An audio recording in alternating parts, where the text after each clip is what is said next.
Hello, my name is Jalen Smith Watson, and I'm a student at Western Kentucky University, and I will be doing a reference project presentation on vowels, consonants, and phonological processes. So just to start off with, this is my reference sheets that I will be working with and talking about from the different aspects of phonology and phonetics. The first one are the vowels. So here we have a vowel is a phoneme that is produced without any appreciable constriction or blockage of airflow in the vocal tract. Here we have the vowel quadrilateral, and this it represents the shape of the tongue in the mouth and the tongue position in the mouth, which is how we form the sounds of the vowels. So we have the front, central, or back. That's kind of where the vowel is produced on the tongue. It can be more of a front, central in the middle of the tongue, or the back of the tongue. The tongue can also have a position of height. It can either be high, mid, or low. And so with these different positioning in the vowel quadrilateral, it produces different sounds and different vowels. For example, here we have the E, and it's called a point vowel. It is a high front vowel, and it's the very highest and the most front, and it is shown as a lowercase I.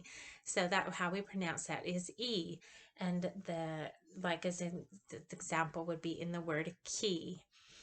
And then so it's high E, you hear how high in the mouth it is.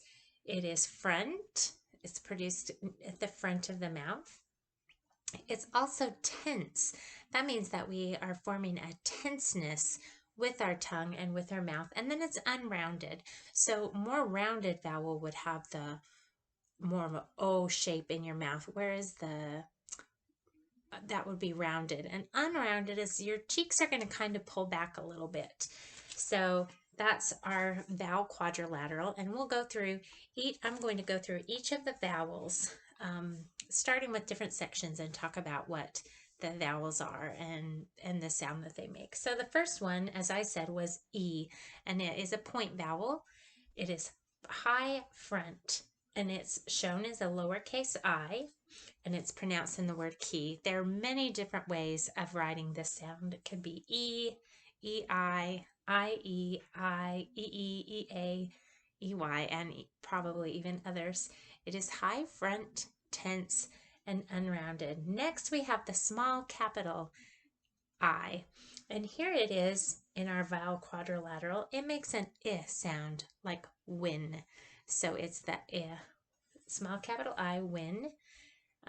Some of the different ways you can write this sound are with a U, U-I, Y, E-A, and E-E. It is a high front, but it's lax and unrounded. So the tongue is a little bit looser. It's not as tense when producing that word. And it's just a little bit lower than the E. So next we have a lowercase e, which makes the sound rebate, the A sound.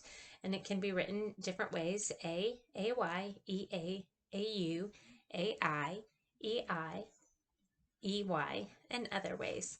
And it is a high mid, so it's high but not quite as high. Here you can see it in our vowel quadrilateral. And then it's front, tense, and unrounded. Next, we have the epsilon, which has the sound eh, as in red.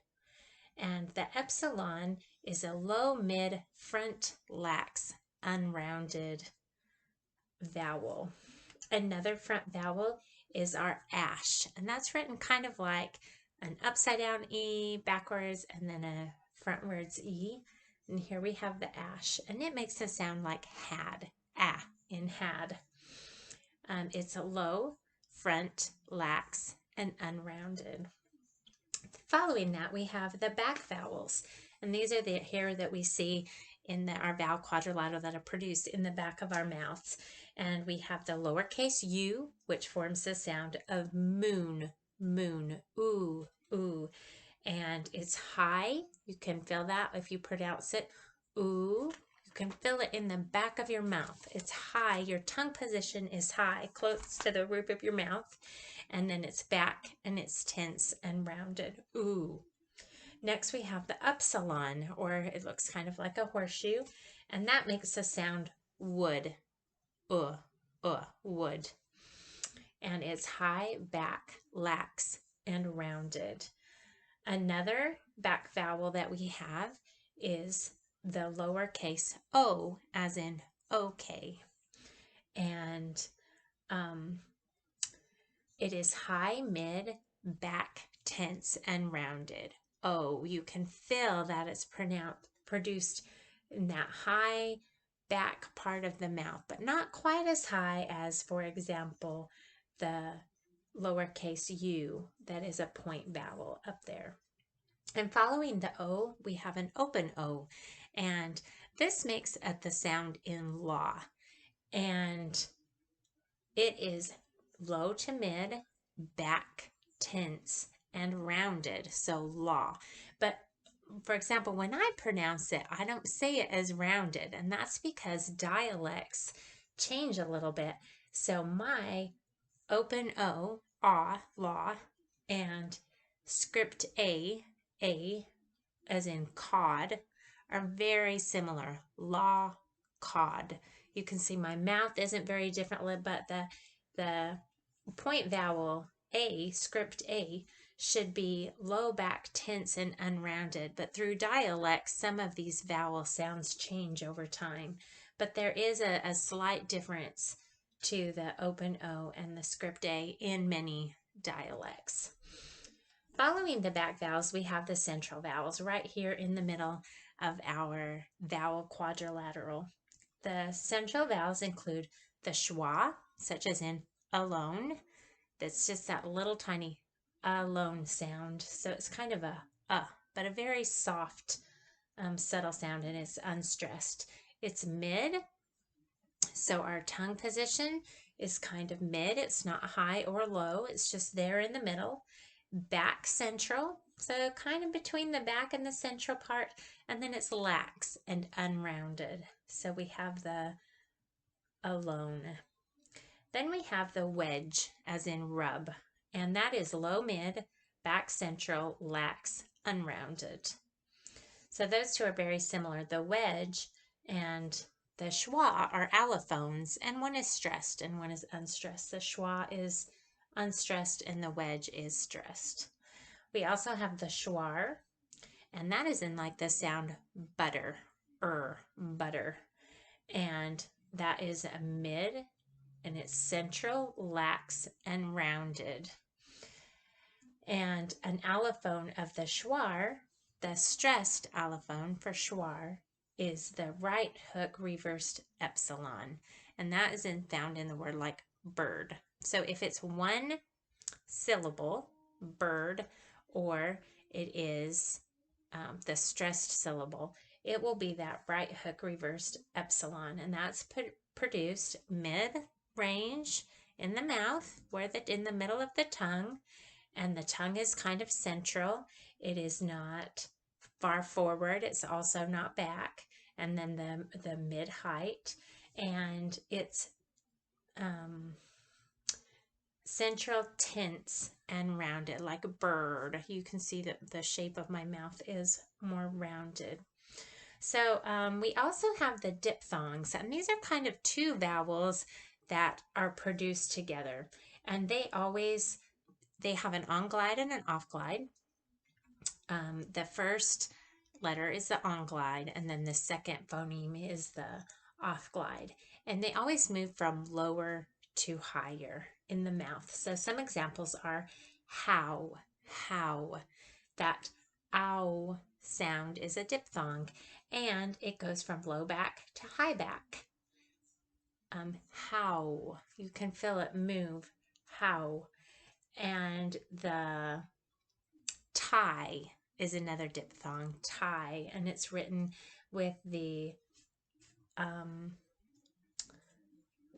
A that's written a little bit different, and then the little capital I. Then we have boy, which is an open O and a little capital I, and that's low, mid, back, and then it goes to the high front. Boy. If you say it, you can feel it moving in your mouth. Boy. Bake is another one. Bake. We have the A or the E as it's written, a script E, but it makes a sound A and then a little capital I. And then next we have rose, and the A and the O and the ow, they have, well, the A and the O both have an allophone with another one. So they are produced, the A is an allophone with lowercase e or A as in rebate. And when it's stressed, it would be the A little capital I. And when it's unstressed, it would be the lowercase e.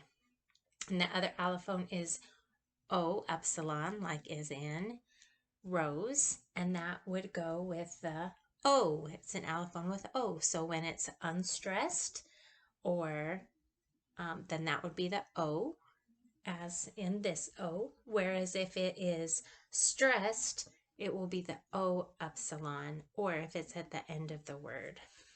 So there's a little difference of that. And then following, our last thing that we have with the vowels are our colored vowels. And these are still considered open vowels, even though they have that R sound with them. The R is coloring the vowel or making the vowel have an R sound. And so some R colored vowels are the little capital I with the upside down R, and that would come as here or pierce. And then we have the epsilon with the upside down R, and that would be bear, where, or there. And all of those we can see, well, bear and where are both open sounds. And so, or here, or pure, those would all be open. Another R colored vowel is the epsilon with the upside down R, and that is in secure and pure. Another one is the open O with the upside down R, as in soar, hoard, or cord. And our final R colored vowel is the script A with the upside down R, and that is in heart, sergeant, mart. So those are our vowels.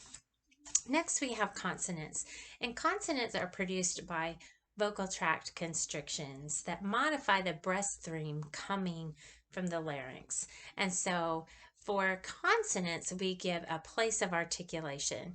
With the vowels, we talked about tongue height and tongue, how far forward the tongue is in the mouth, tongue position.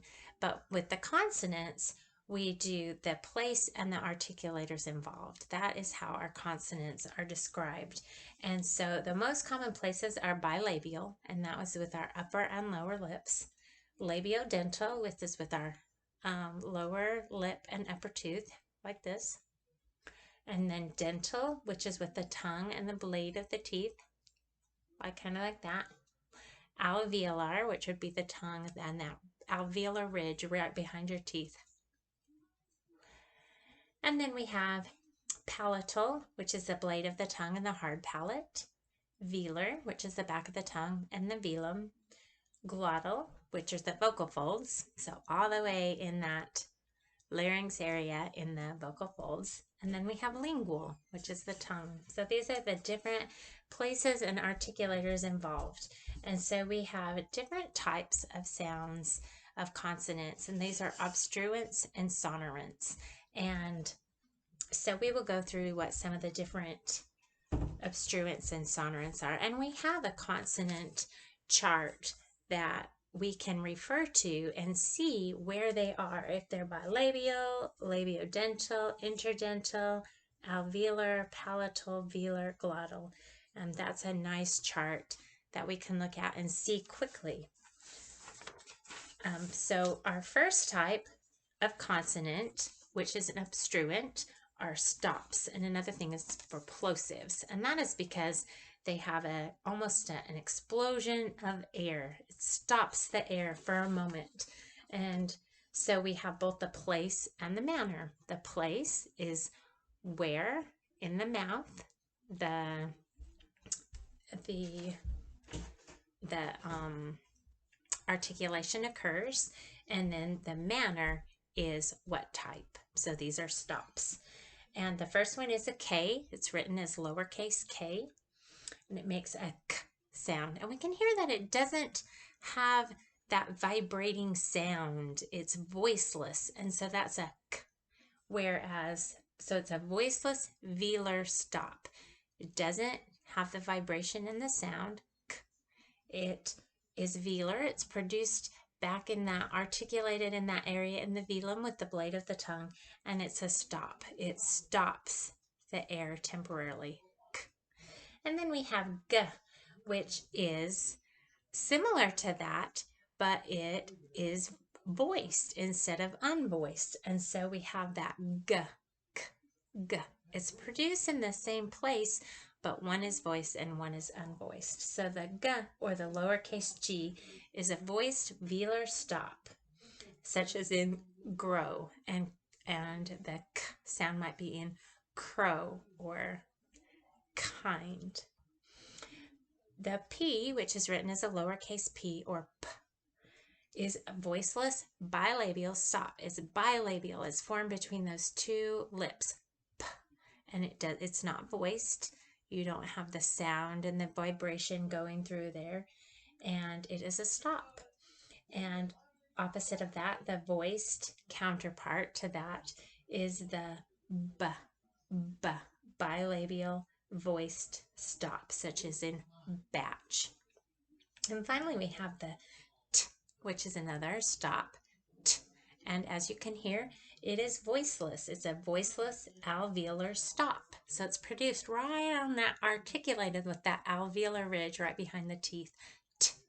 And the d, d is the voiced alveolar stop. So those three, the place and the manner and voiced or voiceless, can describe all of our consonants.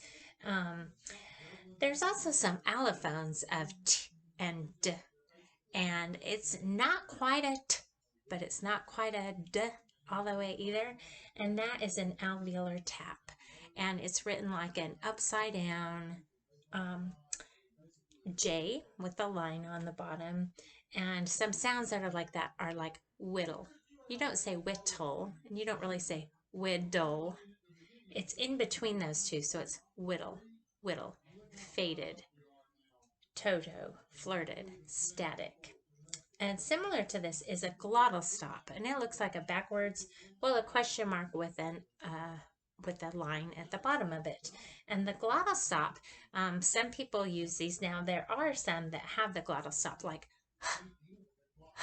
you can hear you're stopping it. It's voiceless.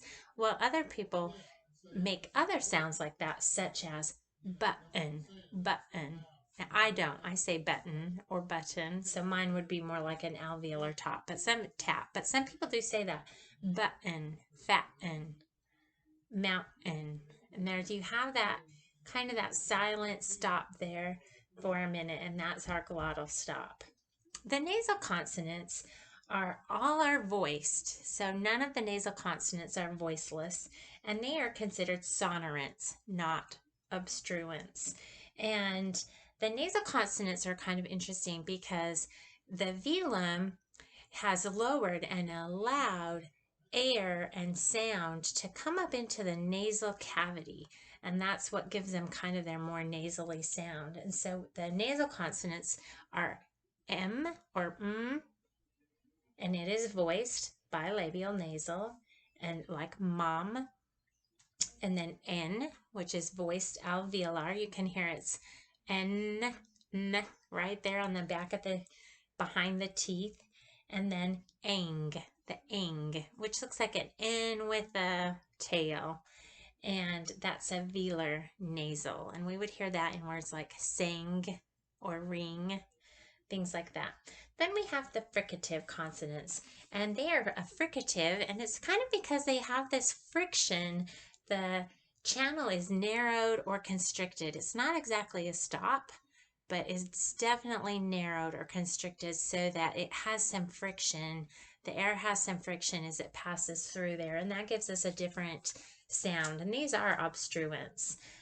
F is written as a lowercase f, and it, such as in free, it is a voiceless labiodental fricative.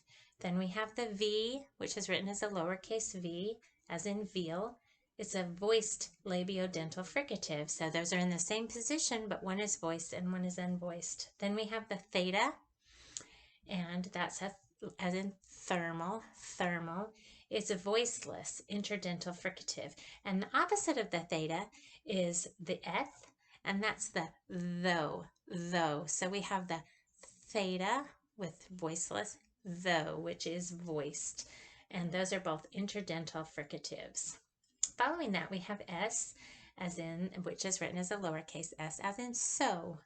And that is voiceless alveolar fricative. So.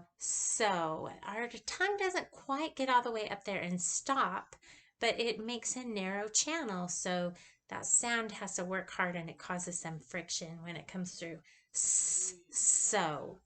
And similarly is the lowercase z or zoo. That's a voiced alveolar fricative. The esh, which is written here as a kind of a long line with a squiggle at each end, the esh makes the shook sound, and that's voiceless palatal, or it can also be called postalveolar fricative, and it's formed in the back by that hard palate. The yo, or it's written kind of like a 3 that goes a little below the line.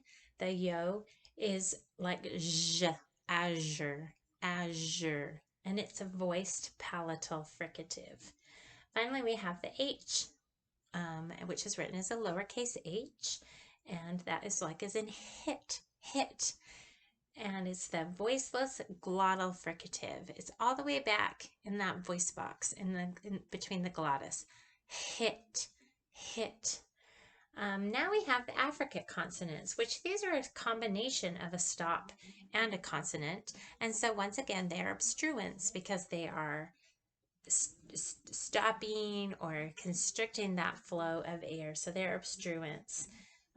They obstruct the sound. One example is the small t with the ish, and that's chair, chair. It's voiceless palatal affricate.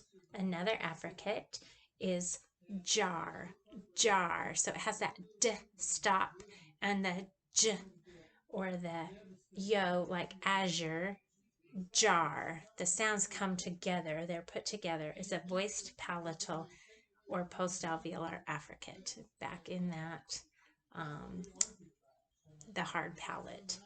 Finally, we have the approximate consonants, and these are sonorants. The sound is amplified, it's not obstructed or stopped in any way. So the ones that we have like that are the glides. The glides include, it's written as a lowercase j, but it's said yeah, yeah. So we have that in yes or you. It's a voiced palatal glide. It just keeps gliding along. Yeah, you.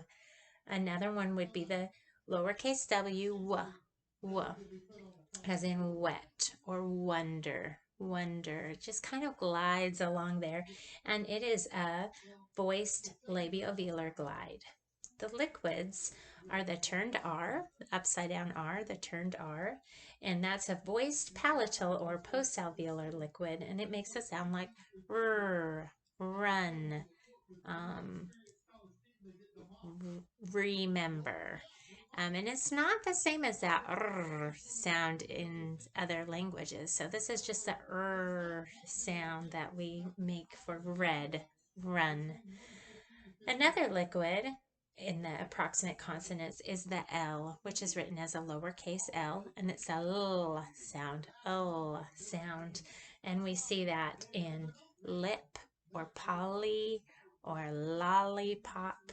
And that is a voiced alveolar liquid because the liquid is the type or the manner in which, and the alveolar is a place, and it's voiced because it has that vibration and that sound waves coming through it. Those are the end of our consonants. And finally, we have the phonological processes. And the phonological processes are what people speak, children or adults that don't have fully formed sound organs. And these are formed to help them produce sounds that their sound organs can't produce yet. So they're kind of a simplification. And within a certain age range, these are very normal part of development. They're healthy. Almost all children develop them. It's only when it goes on a long time or past a certain age that it even becomes a problem or a disorder or anything like that. Anyway, so here are our phonological processes. We have the syllable structure processes, and so this is a simplification, like I said, and this is a simplification of syllables. The first one is a weak syllable deletion or syllable deletion. This is the omission of an unstressed. So in the weak syllable deletion or syllable deletion, which is one of our phonological processes in the syllable structure processes, the weaker syllable is deleted. For example, in telephone, a child with a less developed sound might say tephone, or for surprise, they might say prize. They just deleted that weaker syllable. Another one, syllable structure process, is a final consonant deletion. And this is where they reduce a syllable to a CV pattern or to an open syllable. So consonant vowel pattern. For example, instead of saying bake with that closed k sound, they drop that final consonant and say bay. Or mouse turns to mow. Cat turns to cat. They just drop that final sound. Reduplication is another syllable structure process where they repeat at the syllable of a word. So it's reduplication, repetition of that syllable. Example would be daddy turns to dada, which we hear so commonly. And this is a normal, appropriate type of development for young children. Movie might become moo moo, or bottle becomes baba. Another syllable structure process is cluster reduction. And this makes sense because if you have a lot of consonants together, like stripe, stripe, that's a lot of sounds to make all together when you're first learning that. And so a lot of children will delete one of those consonants. Instead of saying stripe, they might say tripe or ripe or type instead of saying stripe. So all of those would be forms of cluster reduction. Or snow to know, or play to pay. They just didn't pronounce the P and the L. They just pronounced the P. So they reduced that cluster into one letter. Then the next type of phonological processes are substitution processes. And the first substitution process, they replace one class of phoneme for another. So for stopping, they substitute a stop for a fricative or an affricate. So an example would be changing ship, which is a sh, that affricate sound that goes along, or the fricative sound, and they change that to tip. Ship to tip changes to a stop. Similarly, zoo to do, or fat to pat. You're changing a fricative or an affricate, which is a long sound, to a stop. Next, we have in our substitution processes, we have fronting. And this is substituting a velar or palatal consonant with an alveolar place of articulation. So you're moving the place of articulation forward in your mouth, more to the front. So that's why it comes from fronting. So an example would be moving cat, where k is all the way at that back velar area of your mouth, and you move it forward to tat. Cat goes to tat. Or goose goes to deuce. Deuce is right there on that alveolar ridge, so that's fronting. Bring goes to bring.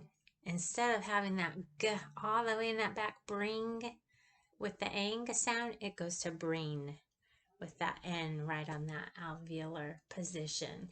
Wash goes to was, etc. So that would be fronting, and it's not fronting because it's at the first of the word. It can be in the middle of the word or at the end of the word or at the front of the word, but it's fronting because you're moving that consonant forward in the mouth, more to the front of the mouth. Another substitution is deaffrication, and that would be the substitution of a fricative for an affricate. So chip would become ship. So you have that voiceless palatal affricate, chip, that has kind of those two sounds together, the stop and the sh together, and you change it to ship, a voiceless palatal fricative. Another example would be juice, changing it to Zeus. Just a little bit easier sound to say. So that's deaffrication. Another substitution process is gliding, where you substitute a glide like w or y for liquids, l or r. So instead of having that liquid, you're substituting with a glide. So it's called the gliding. And this is common in ages 2 to 5 and sometimes even older. It's not abnormal for this. This one is an especially difficult sound to form.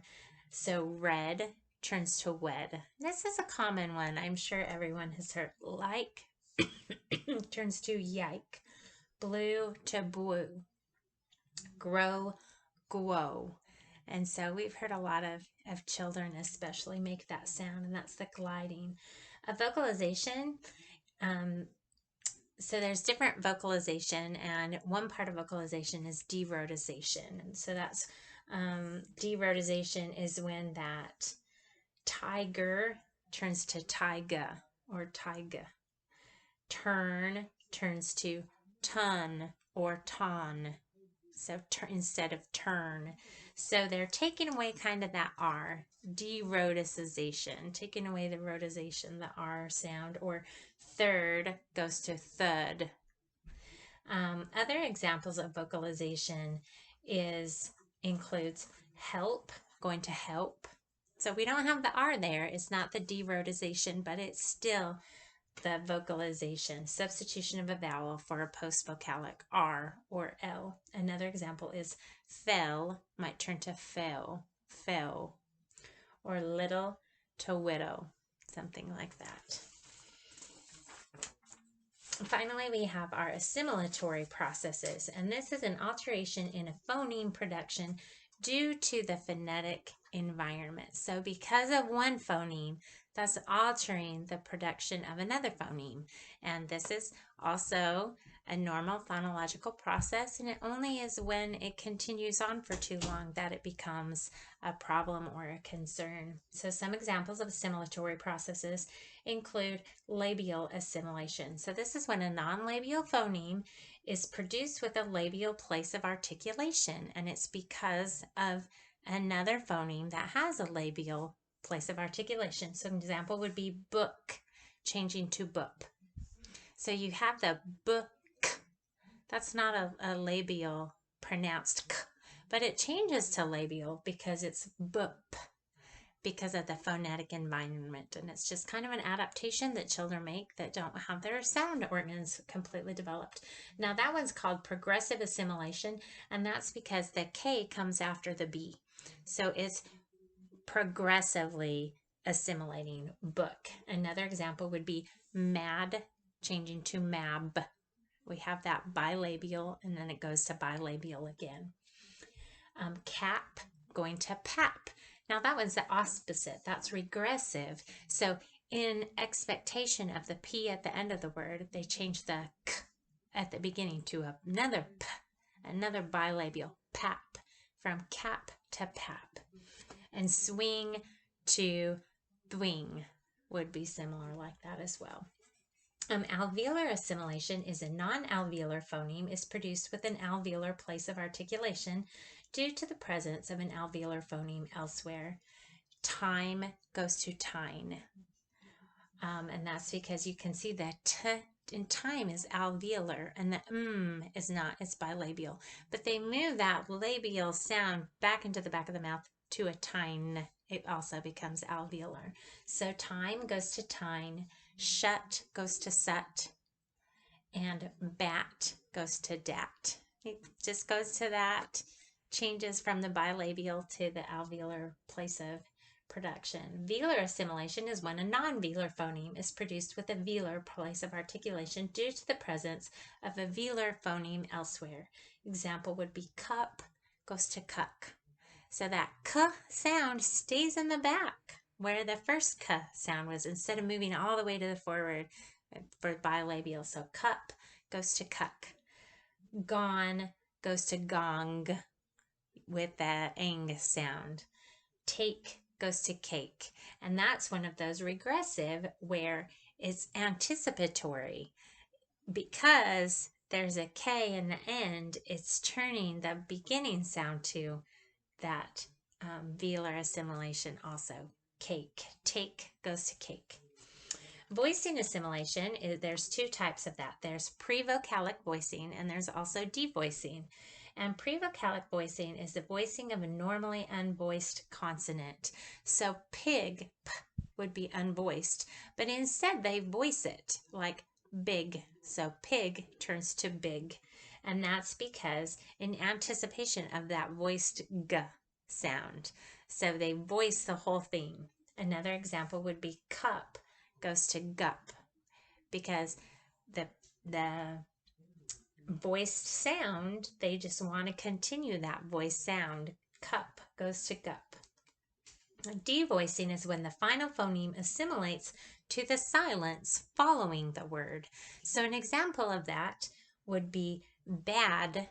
You have that voiced d goes to an unvoiced t in anticipation of silence. So bat instead of bad, or hose instead of hose. You change that voice to S.